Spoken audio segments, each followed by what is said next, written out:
The first thing she noticed about the cabin wasn't the dust or the boarded windows or even the padlock on the front door. It was the way the silence around it felt like it had been holding its breath for a very long time, as if the mountain itself had sealed this place away along with everything inside, and now, suddenly, expected her to decide what to do with that held breath. The track that wound up to the clearing was barely there, just a pair of ghosted ruts beneath old grass and snow, the kind you had to know to see, and she had driven it with both hands tight on the wheel, her jaw clenched against the memory of another road, another car, another departure that had ended with her never coming back. Until now, when the attorney's letter finally caught up with her, forwarded twice, once from a bare apartment in the valley, and then from a post office where they knew her only as the woman who came in on odd Tuesdays. It had taken her 3 days to open it, another week to believe it, one more to convince herself that driving up here didn't mean she was retreating, that coming back to the cabin sealed since 1930 was less about running away, and more about facing the one place in her life that had never really been allowed to exist in anything but stories. "Well," she said softly, stepping out of the truck and feeling the cold bite instantly at her cheeks. "There you are." Her voice sounded small in the clearing, swallowed almost immediately by the dense line of pines that ringed the property. The cabin sat at the far edge, pressed against the slope, its dark timbers sagging under the weight of decades and snow, windows shuttered and cross-braced with weathered planks. The padlock on the front door was old, but solid, a dull iron knot at the end of a heavy chain. Snow lay in uneven patches across the roof and porch, bearing the pockmarks of fallen branches and thawed spots where the weak winter sun had found seams. Beside her, Alder hopped down from the passenger side with a soft thud, paws sinking into the thin crust of snow. The dog, thick-coated, shepherd mix, coat the color of wet bark, shook himself once, then lifted his nose to the air, drawing in the new scent with a seriousness that made something in her chest loosen. He had always handled new places better than she did. "This is it," she told him. "Grandpa Elias's famous hermit box." The name tasted strange. She had never met the man, never seen the cabin except in black and white photographs in a shoebox her mother kept at the back of the closet, but his absence had shaped her childhood in quiet ways. Stories cut short, arguments that ended with the words like him, and you don't know what the mountain does to people. In those pictures, the cabin always looked sharp, almost proud. Now, it looked tired, and for a brief, irrational moment, she felt guilty, as if she'd been the one to leave it alone for nearly a century. Alder trotted ahead, leaving clear prints in the snow, and sniffed at the porch steps. His tail moved in slow, thoughtful arcs, not the quick whip of excitement, but a careful reading of scent layered on scent, most of them old and indistinct. She followed, boots crunching, and climbed onto the porch, the boards creaking under her weight. Up close, the padlock looked even older, a simple iron loop with a keyhole the size of her thumbnail. A thin film of rust lined its edges, but when she touched it, the metal felt cold and solid beneath her gloved fingers, not the fragile kind you could snap with enough force. She reached into her coat pocket and pulled out the small envelope the lawyer had slid across the desk. Inside, cushioned in tissue, was a key. Brass, worn smooth, its teeth short and blunt. It didn't look like much. Neither had the words on the will, "The cabin and all its contents to my granddaughter, if she ever finds reason to come back." He had signed it in a hand that shook, but still held a kind of stubbornness. She hadn't been at the reading. She hadn't even known he was still alive at the end. Maybe that was why, when the lawyer said sealed since 1930, her mind had conjured something different than what she now saw. The boards, the lock, the feeling that the air around the door didn't want to move. "Let's see if he meant to keep us out," she murmured. The key slid into the padlock with a resistance she could feel all the way up her arm, a metal stiffness that spoke of years without use. For a breath, she thought it wouldn't turn. Then, with a quiet, reluctant click, it gave. The chain fell away in a heavy loop, clattering against the wood. Alder barked once, a sharp, contained sound, then went abruptly quiet, ears swiveling. She hesitated, hand on the door handle, suddenly aware of the weight of the mountain behind the cabin, the slope rising steeply into mist and pale sky, the trees standing like spectators. For a second, she saw herself from above, a single figure on a sagging porch, her dog at her side, a door unopened for nearly 100 years yawning in front of her. "Too late to turn back, right?"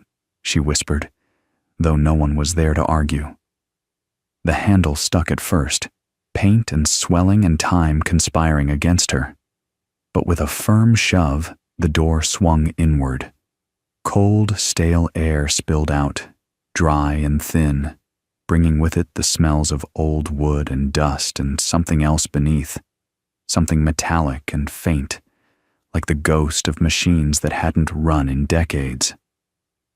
She stepped inside. Light from the open door pushed a narrow rectangle across the floor, illuminating floating dust motes and the edges of furniture draped in sheets. It looked less like a place abandoned in a hurry and more like a room caught mid-breath. Chairs pushed back, a mug on the table, a pair of boots by the door, all of it coated in a fine gray layer that made the shapes soft and indistinct. Alder moved cautiously, each paw placed with care, nose working, tail held at a neutral half-raise that said this was new, but not yet threatening. She let her fingers trail lightly along the nearest covered chair, feeling the fabric crumble slightly under her touch. Wind sighed against the shutters, making them rattle once in protest. Her grandmother, quiet, distant, with hands that smelled of soap and onions, had never talked about the cabin except to say, "It's not for us." That's where he decided to live with his ghosts. When the letter arrived, part of her had wanted to tear it up on principle. No one had offered her a house before.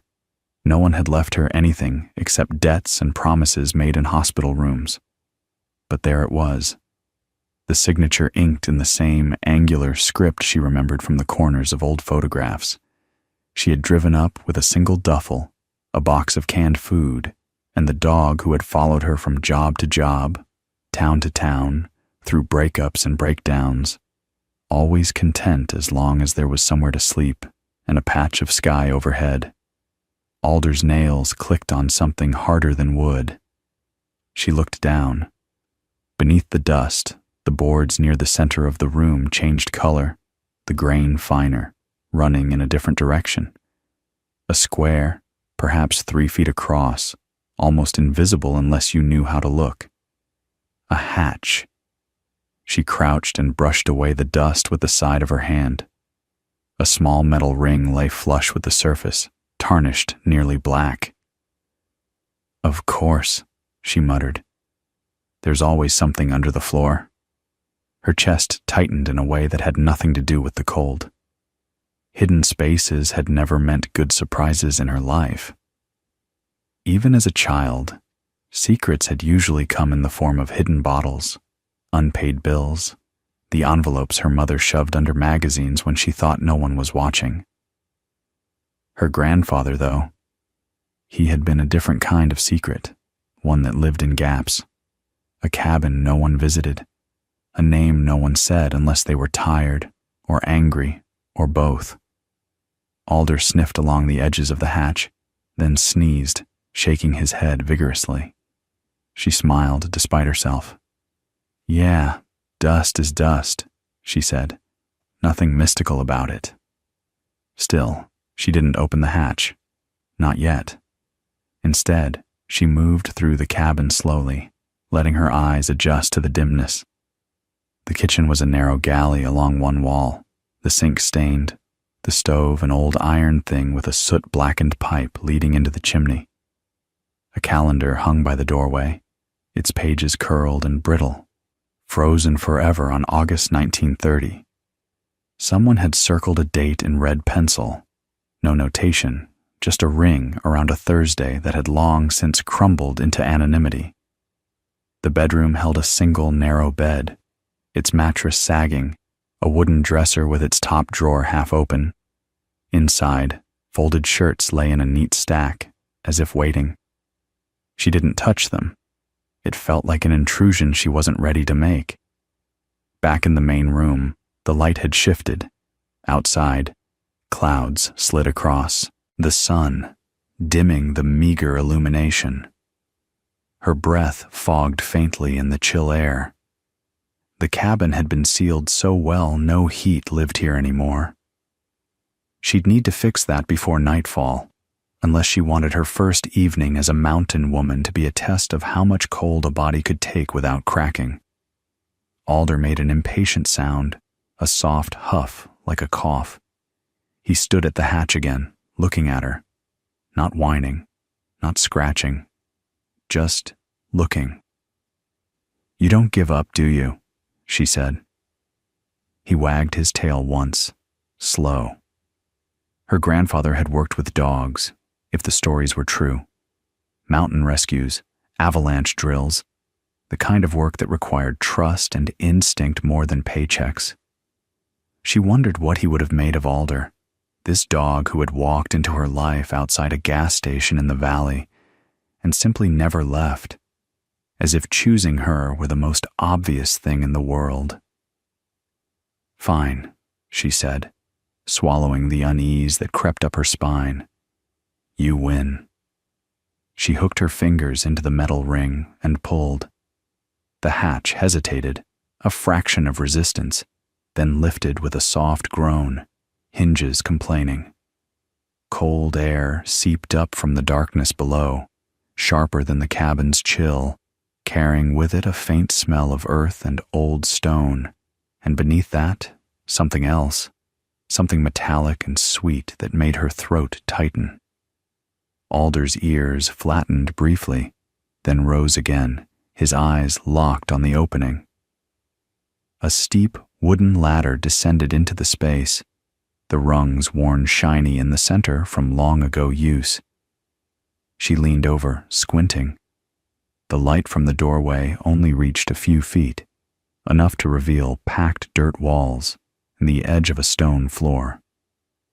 "Root cellar," she said, more to herself than to Alder, or something like it. Her grandfather had lived through lean years. Of course, he would have had somewhere to store food through winter. And yet, when she listened, there was no scurry of mouse feet, no damp drip of melting ice. Just silence. Alder shifted his weight, one paw lifting and setting back down, the canine equivalent of a man tapping his fingers on the table. He wanted her to go down. The thought settled over her with an odd, undeniable certainty. It wasn't that he understood any of the human logic about inheritance or cabins sealed since 1930. It was that he trusted his nose and his instincts, and those instincts were telling him that whatever mattered here wasn't in the dust on the table or the circle on the calendar. It was down there, in the dark. "You're a terrible influence," she said, placing her boot on the top rung. The wood held. She tested her weight, then descended slowly, one cautious step at a time, feeling the cold climb up her legs as she went. Alder stayed at the top, his head and shoulders framed by the hatch, eyes luminous in the dimness. "Stay," she told him gently. "If I scream, You can decide whether to come rescue me or go find someone more competent." The joke fell flat in the small space, but it made her feel better to say it. When her feet reached the bottom, she stepped onto stone, smooth, worn, startlingly level. She turned in a slow circle, raising her hand until her fingers brushed the low ceiling. A root cellar would have been all rough wood and dirt. This felt different, deliberate. Someone had shaped this. Along one wall, shelves had been carved into the packed earth, holding glass jars clouded with time, their contents indistinguishable. On the opposite side, the stone floor extended into shadow. She squinted, waiting for her eyes to adjust. There, at the far end, something broke the neat line of the wall. A dark, vertical rectangle a shade deeper than the rest. She moved closer, boots whispering on the stone. As she approached, the rectangle resolved into a door. Not wooden, not like the one upstairs. This one was iron, set flush into a frame of stone, its surface pitted but intact. In the center, just at her eye level, a symbol had been carved into the metal. A small, simple thing, no bigger than her palm. A circle bisected by a jagged line, like a mountain split by lightning. Something in her memory stirred. A half-forgotten image of her grandfather's hands on her shoulders as he pointed out beyond the valley, saying something about fault lines and old scars in the rock, about how some breaks ran deeper than anyone could measure. As a child, she'd been too busy pressing her face against the window to really listen. Now, that small carving felt like a quiet echo of those words. There was no handle, no visible lock, just the circle and the split, worn shiny in the middle where fingers had traced it, once, twice, 1,000 times. Behind her, from above, Alder gave a soft, impatient bark, the sound finding its way down through the open hatch like a nudge. "I see it," she called back, surprised at how steady her voice sounded. She reached out and touched the symbol. The iron was so cold it burned, and for a second she had the visceral sensation of touching the mountain itself, of pressing her palm against something that had been sleeping for a long time. She almost pulled back. Almost. Then her fingers found a shallow groove just under the carved line, a place worn smooth by use, and she realized with a small, disbelieving shock that the shape wasn't just decoration at all. It was a keyhole, not for any key she'd ever seen, but for something shaped like this place, this crest, this split, something that had been hidden away as carefully as the room behind this door. Upstairs in the cold cabin, the brass key the lawyer had given her sat on the table, ordinary and blunt. Down here, she stood with her palm pressed against an iron door that hadn't been opened since before her mother was born, in a cellar that felt less like storage and more like a boundary line. Behind her, Alder shifted again, claws clicking on the ladder rung, breath drifting down in pale, short bursts. "All right," she whispered to the dark, to the dog, to the mountain that seemed to be listening from every stone. "Then the question is simple, I guess." Her hand trembled slightly as she lowered it. What did he lock away down here that he didn't trust anyone else to find?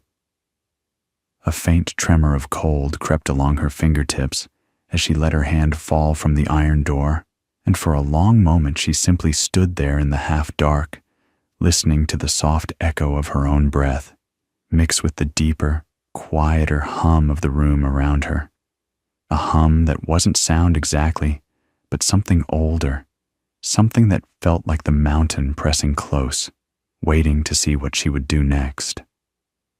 Alder paced above her, nails clicking once, twice, then pausing as if he too sensed the shift, his instincts reading something her eyes couldn't yet see.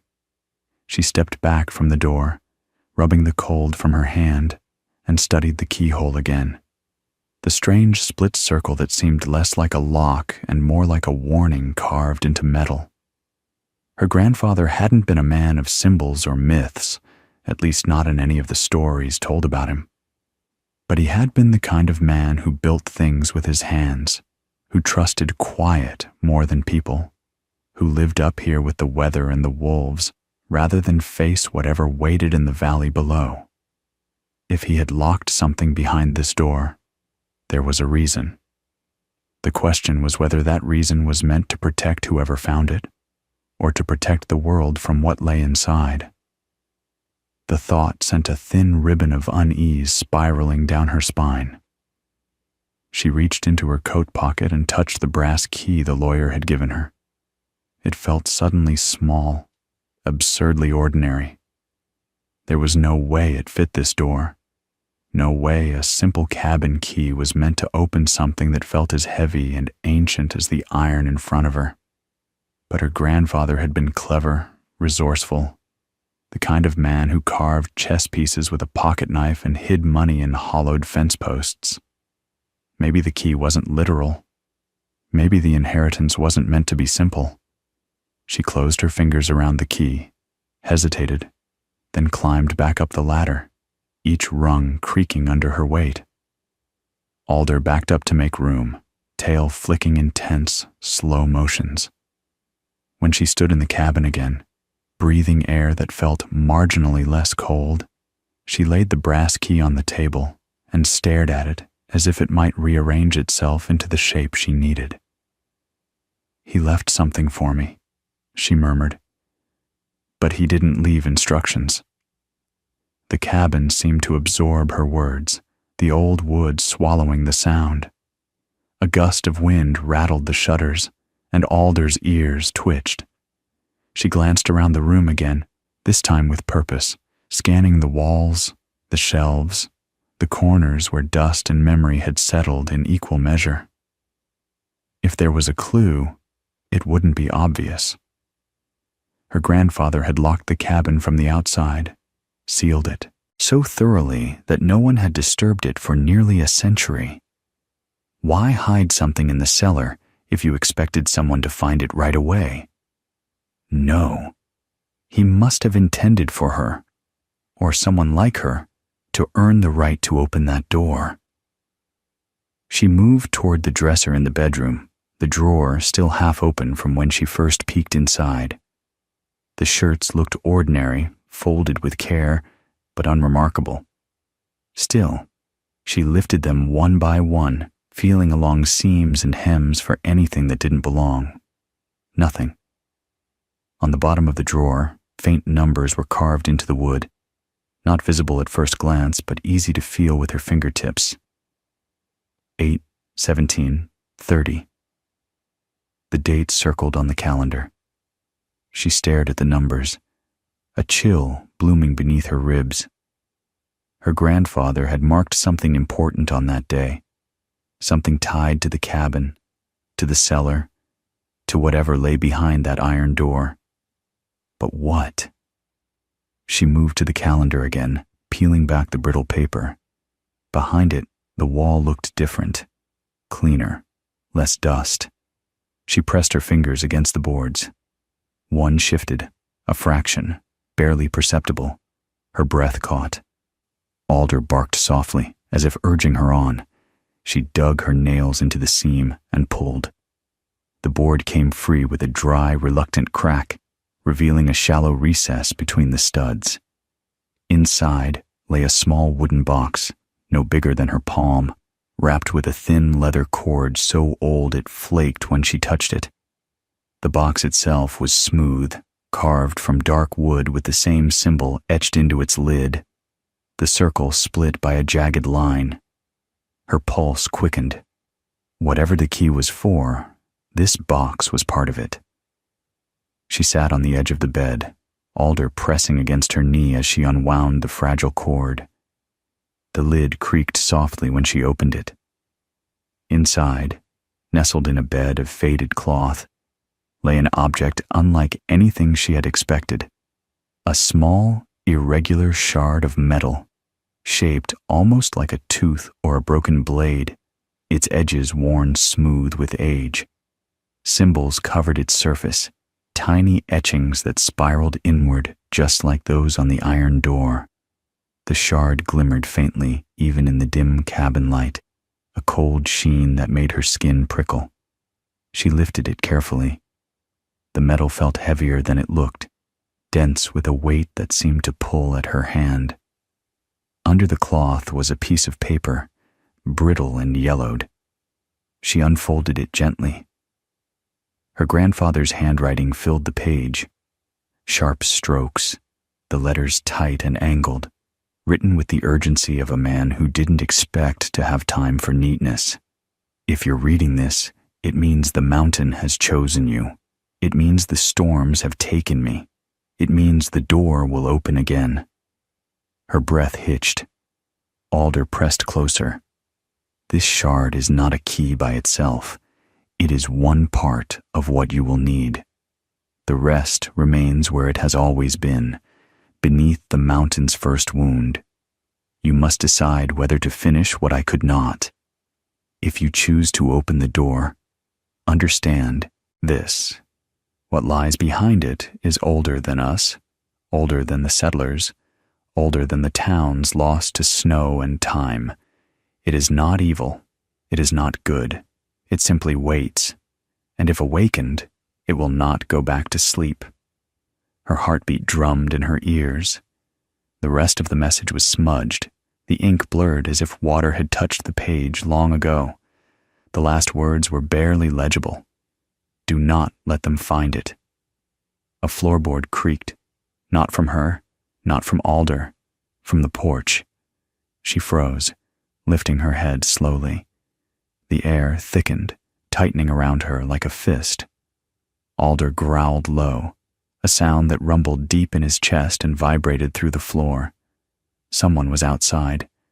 She moved silently toward the window, crouching low, heart thudding against her ribs. Snow drifted sideways in the wind, a soft white curtain, but through it she saw the shape of a figure moving between the trees. Then another. Dark coats, heavy boots. They moved slowly, deliberately, scanning the cabin with the measured caution of people who already knew someone was inside. Her stomach dropped. How had they found the place so quickly? The nearest town was hours away. There were no roads that hadn't been swallowed by snow, no tracks except her own, unless they hadn't followed her at all, unless they had followed the mountain. Alder growled again, louder this time. The nearest figure turned its head toward the sound, raising a hand to signal the others. 3 shadows converged near the porch. Her grandfather's warning echoed in her mind. Do not let them find it. The shard seemed to pulse faintly in her palm, cold radiating through her glove. She shoved it inside her coat, tucking the box into her pocket. There was no time to think, no time to question. Only the door, and the cellar, and whatever choice she wasn't ready to make but had to anyway. The first knock hit the front door hard, rattling the hinges. A voice followed, muffled but commanding. "Ma'am, we need to speak with you. Open the door." She backed away, pulse racing. Alder stepped in front of her, stiff as a drawn bowstring. The second knock came harder. "We're not here to hurt you. We're with the Survey Authority." Survey Authority. No one used that term up here, not in decades. She swallowed. Her voice barely rose above a whisper as she whispered to Alder, "Down." He hesitated, then obeyed, slipping ahead of her toward the hatch. They descended into the cellar as the third knock slammed into the cabin so hard dust rained from the rafters. She pulled the hatch closed just as the door splintered upstairs, blown inward by force, not by wind, not by accident, but by men who weren't waiting for permission. Heavy boots stomped inside. Alder pressed close against her leg, muscles taut. She held her breath, as voices drifted down through the floorboards, searching, scanning, shifting the weight of the house with each slow step. One voice, low, unfamiliar, said the words that froze her blood. "The tracker ends here. She has it." She didn't know how they knew, how they were tracking anything. But she knew one thing with an awful, bone-deep certainty. Whatever lay behind the iron door in the cellar wasn't just part of her inheritance. It was something they had been waiting to reclaim. And she was standing between them and the mountain's oldest secret.